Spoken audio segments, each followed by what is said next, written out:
Why, hello, everybody, and welcome to the Truly Odd podcast where we bring you the latest in game news and movie news. I'm your host, Joe Garcia. Now, before we go ahead and dive into our topics, I want to apologize as we did take a week vacation, so we're going to go ahead and get back into things. And even so, we're in the middle of the week now, so forgive me, guys. But if there's any old topics you guys want to discuss, go ahead and leave them in the comments down below, and we'll go ahead and cover those topics in probably a later episode. But until then, let's go ahead and grab our controllers, get our popcorn, and dive right on into these topics now, shall we? Starting with our first game news topic of the day, it looks like Sony is going to be having another state of play later this September, and it is currently rumored that Marvel's Wolverine will be making an appearance there. Let's go ahead and take a look. Insiders have just claimed that Marvel's Wolverine will almost certainly appear in Sony's next state of play later this September with a new trailer. Insomniac Games confirmed that the title is actively in development for the PS5, but has withheld further updates. The original plan was for this game to be released in 2026, but it looks like it is now rumored and suggested that a possible 2027 launch will be happening, even though no official timeline has been confirmed by the studio. So I think this is great news. You know, we just had a state of play, which for the 007 game, which we'll talk about a little later in today's show. But I think this is awesome. From that original teaser that we got a while back for the Wolverine, it looks phenomenal. I'm very curious how the game is going to end up turning out. And I do think that while the state of plays have been a bit lackluster originally, from my understanding, maybe you guys can correct me if I'm wrong, but the state of plays were announcements for games, a lot of games coming out, not individual games. So I was very curious why they just did a state of play for 007 and not multiple games. So hopefully, with this game coming out, possibly in 2026 or 2027, we can get a nice update, some gameplay finally, and take a look at that later this September. So hopefully, we'll get a look at a Wolverine game. But let me know what you guys think about this rumor. Are you hoping that we get finally get a new updated trailer for the Marvel Wolverine game later this September? Let me know. Let's go ahead and move on to our next game news topic of the day. And it looks like Take Two Interactive was almost able to save the Perfect Dark reboot that just got canceled by Xbox. Let's go ahead and take a look here at this. It looks like Take Two nearly acquired the canceled Perfect Dark reboot from Xbox, but talks with Embrace Group, I think that's the company that was developing the game, collapsed over long term IP ownership, which is very interesting. We'll dive more into that right now after I read the rest. The breakdown in negotiations led to layoff at Crystal Dynamics. Originally announced for 2020, the reboot showed gameplay in 2024 before being officially canceled in July of 2025. Now, for me, the interesting part about this is the long-term IP ownership talks is kind of what broke down the negotiation. And the reason this interests me is because if Xbox is willing to cancel the IP, cancel the project in general, why are they so interested in keeping the IP rights? Now I understand IP rights are important. You know, you want to have maintain ownership. So I'm very curious as to what the actual breakdown for the long term IP ownership would be. Maybe it was, oh, we own it for 7 years. Maybe it was, we own it for 10 years. Maybe they wanted complete ownership of it. So I'd be very curious to see what that is. But if you're not even going to continue developing the game that you've been developing for 4 or 5 years, then what's the point of keeping ownership of the game past 10 years or so? So it all depends on what they were trying to negotiate. And honestly, if they wanted to sell the entire IP, they might as well have sold the whole rights and just up the price. So I'm just very curious to know what the back end deal was looking for this and what they were talking about negotiating regarding the IP, especially because they're not utilizing the IP. Xbox is wasting IP at this point. So I'm just very curious what ended up happening there with the negotiations. But let me know what you guys think about this. Were you hoping Take Two Interactive would take over the game, and do you still think that there's hopes that someone will eventually come in and purchase the rights for this game temporarily, as seeing that they don't want to get rid of the IP ownership? Let me know what you guys think in the comments down below. Let's go ahead and move on to our next game news topic of the day. And we now have some more details regarding Marvel Rivals Season 4, and they're dropping two new characters, including Daredevil and Angela. Let's go ahead and take a look here. Now, I don't know a lot about Angela. From my understanding, I thought she was an Image Comics character with Spawn, but maybe I'm incorrect. I don't know her history all that much, and honestly, I didn't do a deep dive into her history before this, so I'm gonna have to look into her character because I don't know a lot about her. But Daredevil looks awesome in this cool little trailer and this cool image that they have here. Let's go ahead and take a look at this, shall we? Daredevil and Angela's debut in season 4, with Angela confirmed as a Vanguard and Daredevil teased to have supernatural abilities in a heaven and hell themed cinematic trailer. Season 4 introduces new team ups and arcade hub with returning modes, a hero favorite tab, custom ultimate effects, and a humorous slow walk setting for PC players. Season 4 is set to launch on September 12th. Now, I don't know if Daredevil is going to be launching on the same day as Angela is going to be launching, but we do have some gameplay from Angela. I thought I had it saved here, but I guess I don't. But let's go ahead and pull that up so we could take a look at some of her gameplay, shall we? Let me go to YouTube here. Hopefully I remember to add this into the description so you guys could take a look at it. But I'm sure you guys could look it up as you want with YouTube searches. There's her gameplay right here. So let's go ahead and take a look here. Now, sadly, YouTube's a bit of a bitch, so I can't be playing too much of this. But let's go ahead and take a look at some of her gameplay, minus the audio, because YouTube sucks. But she looks awesome. I love her design. She looks really, really cool. And I really don't remember her in any comics. I'm sure she's faced off against Thor and stuff like that. I'm not sure exactly, but I specifically remember her in Image Comics, unless that's a completely different character. But anyway, she looks really cool. We finally got a flying Vanguard. Her dash ability right here, as you can see, she can carry some enemies off, throw them off the bridge. I think that's gonna. So many people are gonna die that way, guaranteed. Looking at this, and her ult seems to be really, really awesome, which we're gonna see here in a second. Also, her two fighting modes with the spear and then the axes. She just looks really, really powerful and awesome. I think right here we get her ultimate ability.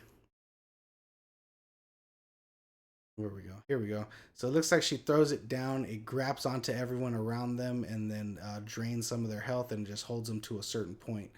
Almost kind of like not Venom's ult, but also like a Venom spike where it kind of holds them near Venom. But I think this one's a lot more powerful.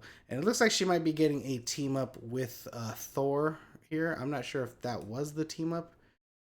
Yeah, I think that was. It looks like it was Thor's ultimate and her ultimate combined. Thor's ultimate's going, bam, and they both land. That is an awesome team up. That's so cool.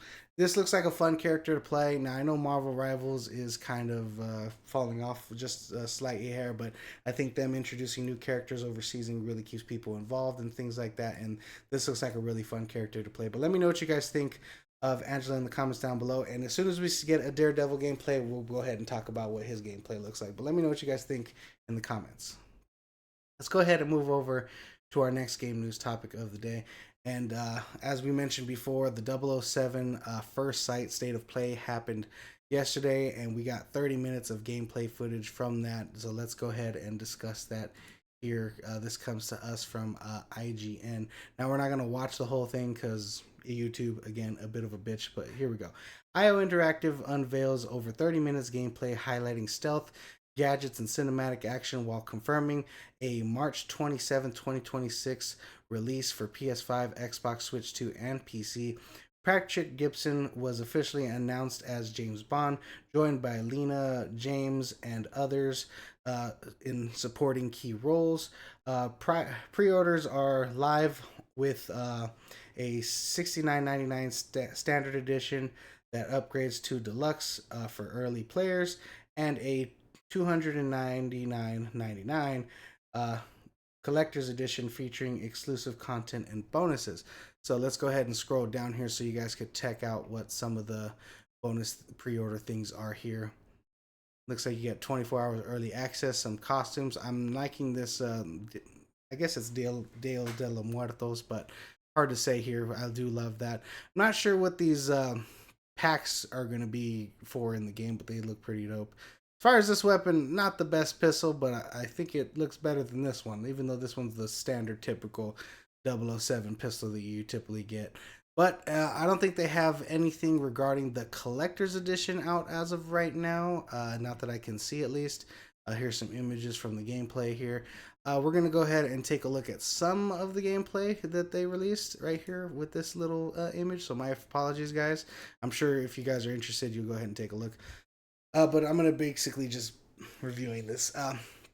So the interesting thing for me with this game is it does seem to be a little bit of Uncharted meets damn it, Agent 47 Hitman, so a little bit of Hitman with a little bit of Uncharted being the cinematic aspect of the storytelling, Hitman being the more stealthy kind of mechanics that you got going on in this game. So if we jump ahead here, we see 007 kind of finding a way to navigate through this area and set up some not traps necessarily, but distractions, so he can distract the guards and do some things. I think right here we set this thing on fire a second ago, and then now he's hanging over the ledge and moving on. So it's very Hitman-esque, trying to figure out how to get to places, different ways to get into things, and multiple options.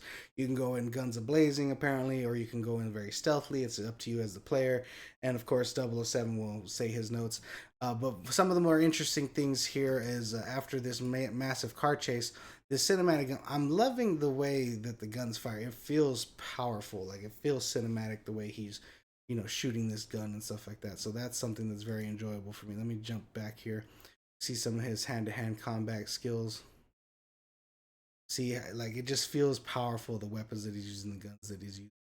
And even, I think I skipped too far ahead, but even here, there's like some explosions right here that he's going to do. And that's just very cinematic and stuff. So it really makes you feel like you're playing a movie. And I do think that that's very enjoyable. But if you guys are interested in checking out the whole thing, it'll be in the description down below. But let me know what you guys thought of this 007 First Light trailer. I think this is a really good first look for 30 minutes, and I'm excited to check out the game when it's going to be released in March 27, 2026. Hopefully we don't get a delay. But let me know what you guys think in the comments down below. And moving over to our last video game news topics of the day, it looks like there have been leaks regarding Battlefield 6's Battle Royale gameplay. Now, the initial leak says that there's been 9 minutes leaked and revealed. So let's go ahead and take a look at here.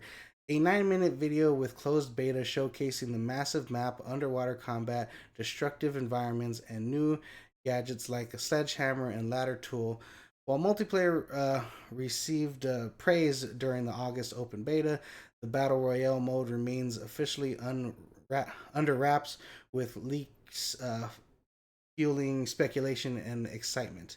Ahead of the October 10th release of Battlefield 6, it's gained traction, with Battlefield 2042 surpassing Call of Duty Black Ops 6 in concurrent Steam players. Now, I tried to find the full 9-minute clip, but I was unable to do so. But luckily, I did find this website that has little snippets of what we're looking at here. Now, I can't allow the full audio to play. There's watermarks here, so if you guys are interested in checking it out, I'll have it linked in the description down below. But it does look like here your typical parachuting in is going to be involved. The map looks absolutely massive. Let's go ahead and rewind here. I'm not sure how far into the distance here on this map you can go, but if it's the whole entire island, then wow, because hold on, let's see here. I think he looked up a second ago. Let's see right there. Oh, damn it. I can't grab it. My apologies, guys, but if he can go all the way over here to the edge of this island, it's a massive map, as you can see. So I think there's going to be a lot going on. So let's go ahead and drive down to where he lands. Looks like there's an airstrip. Now, Battlefield has been a lot better with like utilizing their cars and ships and planes and helicopters. So I'm very curious if like landing strips like this, seeing the planes, if players are going to be able to get into their jets and fly off and do things like that. I think that'd be very cool and very fun for players to experience, especially in a battle royale S-type gameplay. See here, we have the sledgehammer, so we can unlock areas and go ahead and look there. Looks really fun. Like, it just looks very interesting. I'm not a big fan of the battle royale aspect of certain games. I'm more of a campaign person with a little bit of multiplayer here and there. I prefer co-op game modes like Halo used to be, but this does seem to interest me, especially when it's newer things like this. Let's go ahead and jump into the next video that they have here. I think this one kind of showcases a little bit. Oh, don't mind all the bugginess, mind you guys. This is like super This is probably an alpha build of the game. Who knows? But let's see. Players can swim. They do need to work on the underwater aspect of it, but things are still being developed for this. If I'm not mistaken, there should be. Oh, here's the destruction. I mean, even utilizing a sledgehammer to destroy a wall like that's really cool.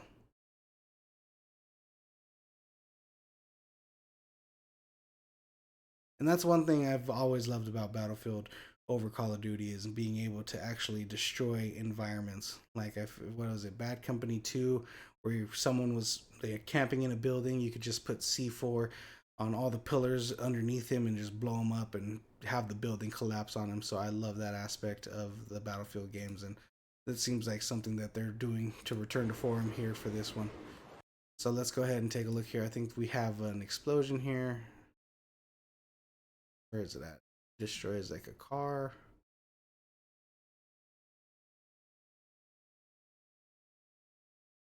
Where is it? Right here. Or maybe I'm thinking about a different video. Oh, there it is. It looks like here he shoots the golf cart, sets it on fire. Things are looking awesome. I think this looks great, especially for it not being final product and stuff like that. This is super early access stuff we're seeing. So I think it looks awesome. And if you guys are interested in checking those clips out on their own, I'll have them in the description down below. But let me know what you guys thought of the 9 minutes of footage or the footage that you saw here today of the Battlefield thing. Now, mind you, if YouTube's a bitch, they'll probably have me edit it out. So again, just go ahead and take a look at the article I'll have linked down below, and you guys can check it out for yourself if this just happens to just pop up randomly at this point in the show. But anyways, let's go ahead and oh yeah, that does it for our game news topics of the day. Let's go ahead and move on to our movie news topics. And our first movie news topic of the day is we're going to be discussing the 28 years later The Bone Temple trailer. Now, okay, I can't show you guys the trailer because YouTube, again, bit of a bitch. But let's go ahead and take a look here. And the first thing I want to discuss is this awesome looking fucking poster. I think this is Ray Fiennes' character, and I hope this isn't a spoiler showing us that he gets infected or anything, but he looks awesome. Now, if you guys haven't seen 28 Years Later, it is a pretty decent movie. I don't think it was the best of the 28 franchise or however you want to call that, but I did love it and I thought it was great overall, and I'm very interested to check out what they got going on with the Bone Temple. The ending of 28 Years Later was a bit weird, and only because they were introducing Power Rangers esque blonde characters. It looked like it was just didn't fit the whole tone of the movie we're seeing, but it looks like that tone kind of flows into this movie a little bit from what we're seeing in the trailer, and it kind of fits. So I'm very curious what's going to go on. And I there's been many rumors that Cillian Murphy would be reprising his role, returning to this movie specifically. But seeing the little story that we had, I mean, it's the first trailer, but I don't see how he would make an appearance. I don't know if they're going to wait for it to be in the movie for that surprise. Who knows? Maybe he might not be in it at all. But I did think it was a cool first trailer. Whereas the first movie, I was more hyped for. After watching the movie, I got a little less excited for the next one. But seeing this trailer got my excitement back up again.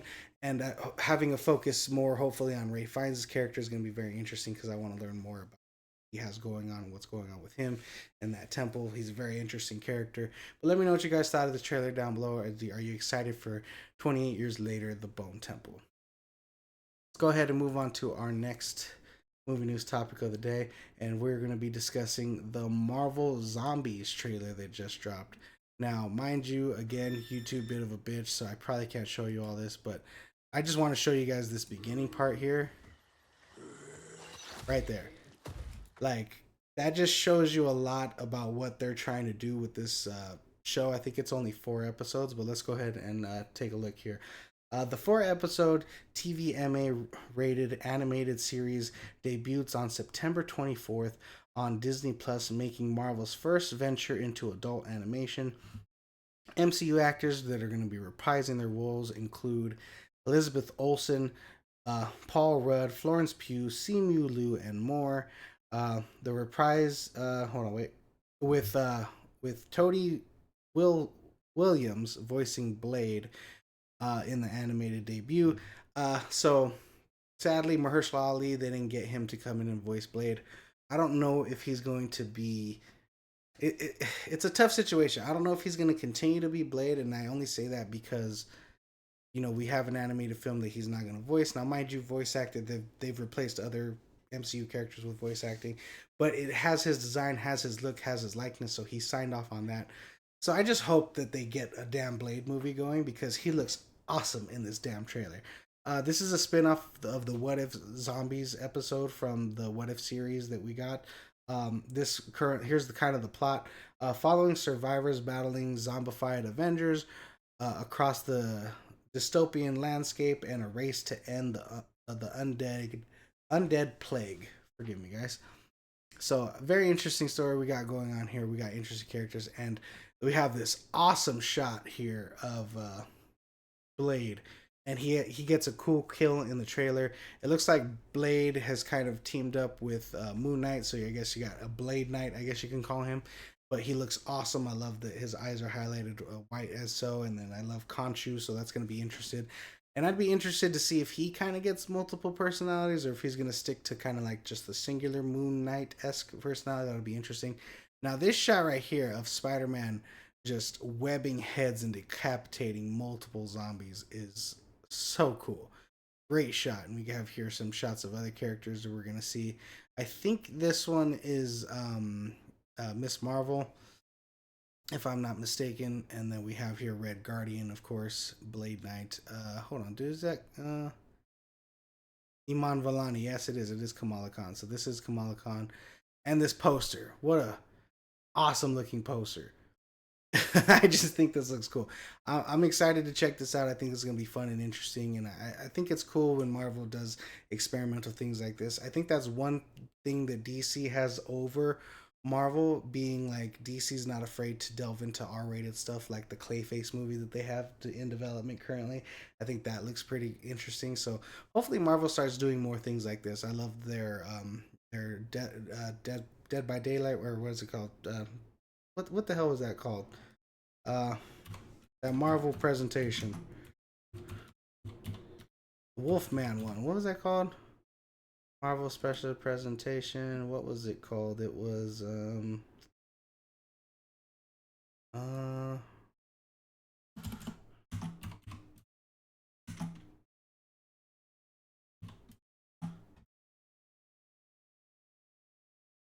Werewolf by Night. Jesus, my apologies, guys. It was gonna piss me off if I didn't look it up. Anyways, Werewolf by Night, which was really awesome. I hope they continue to do stuff like that. I know they're gonna do stuff with the Punisher regarding a one shot on Disney Plus, so that's gonna be pretty cool and pretty fun to see. But let me know what you guys think in the comments down below. Are you interested in checking out Marvel Zombies dropping on September 24th?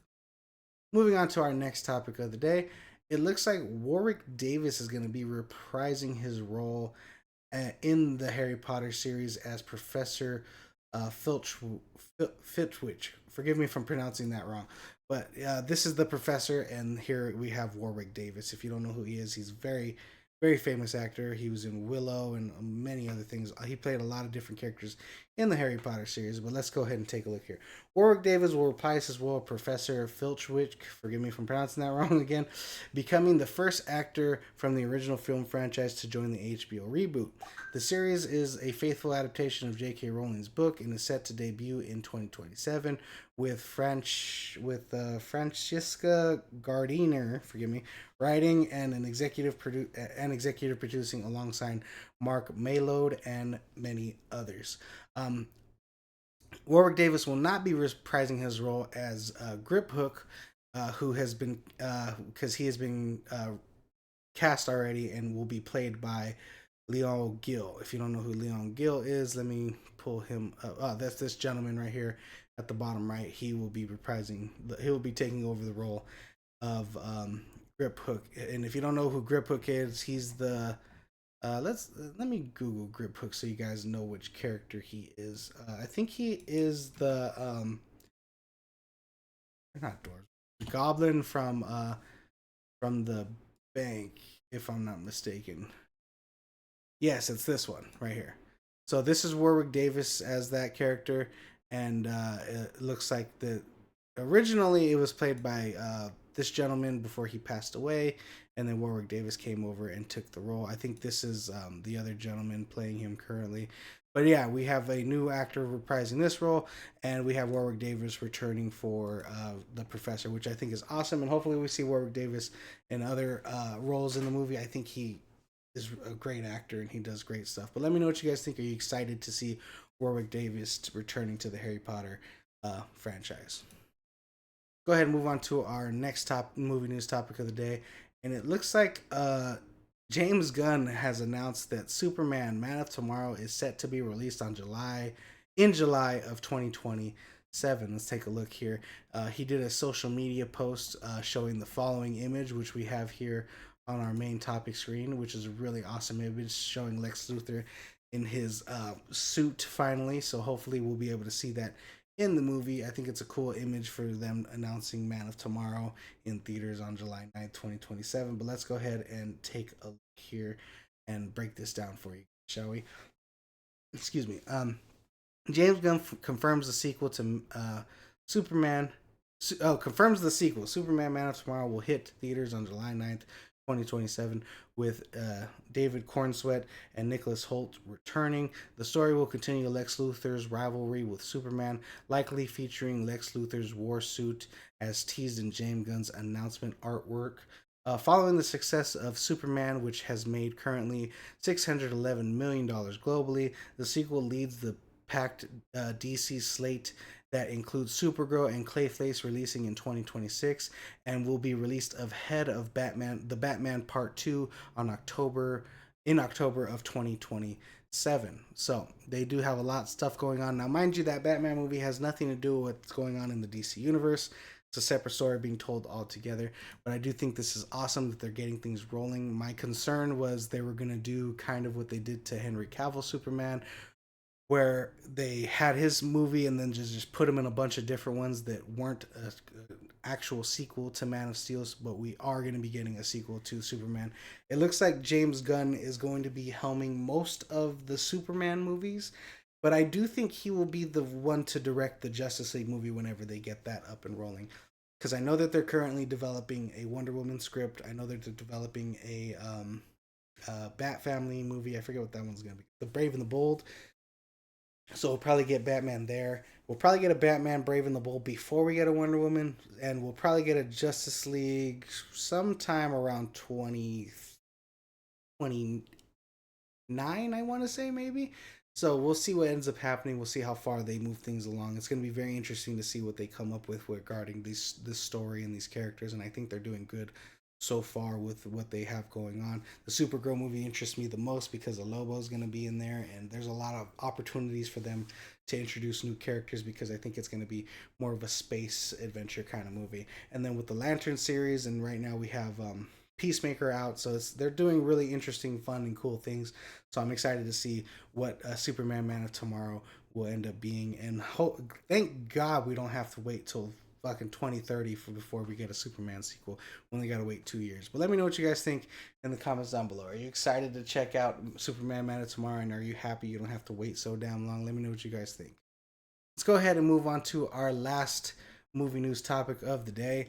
And we have, again, Paramount just making ridiculously awesome and creative moves, you know, focusing on their Top Gun, focusing on making another Top Gun movie, revamping their Transformer stuff. They're just making big moves, and they made another big move here, announcing that Paramount and Activision have teamed up for a Call of Duty movie. Let's go ahead and take a look at this here. Paramount under Skydance has officially signed a deal with Activision to develop a live action Call of Duty film. The Activision series was a creative, with Activision serving as a creative partner. Chairman David Ellison and longtime fan promises a cinematic experience that honors the franchise's rich storytelling and action, aiming to throw both veterans and new audiences. Let's see. With over 500 million copies sold globally, Call of Duty is the top-selling video game series in the U.S. for 16 years. The film is What does that say? The film is positioned as a major tentpole project for Paramount. Basically they're going to be spending over $100 million developing this movie. I think this is great news. I think Call of Duty is a good franchise as far as storytelling with their campaign and stuff. So my question now is, what story are they going to tell? Are they going to try to adapt maybe the Black Ops story? Are they going to try to adapt the Modern Warfare story, or are they going to do their own thing? That's the question I have now, because I'd be very interested to see where they want to take this. I hope they end up adapting like the Black Ops story, because I think that's probably one of the best stories they got going in Call of Duty. Now, mind you, the Black Ops 7 futuristic stuff, I don't know, but the original Black Ops movie, sorry, game is probably really, really good, awesome adaptation for a movie, and could possibly be turned into a couple movies, because games are a lot longer than tend to be. I think you can split up a Black Ops game movie adaptation into probably a trilogy, depending on how you do it. And if you do it properly, you can expand on a lot of characters. You can even have Ice Cube return as his voiced role and stuff like that. So there's very very interesting things they could do. And I think Paramount is continuing to make ridiculously awesome big moves, and it's exciting to see what they're going to end up doing with a franchise like Call of Duty. And hopefully we get to see other things, like seeing Battlefield kind of overtaping Call of Duty right now. Maybe we'll get a Battlefield movie in the future and stuff like that. So it's very, very good for the game industry, very good for the movie industry, seeing stuff like this happen. But let me know what you guys think. Are you excited to see the moves that Paramount is making, and are you excited to see a Call of Duty adaptation? Let me know what you guys think in the comments down below. And yeah, that's a wrap for today's episode of the Truly Odd Podcast, guys. Thank you so much for joining me. If you like this episode, please like and subscribe. And always, guys, remember to stay true and be odd.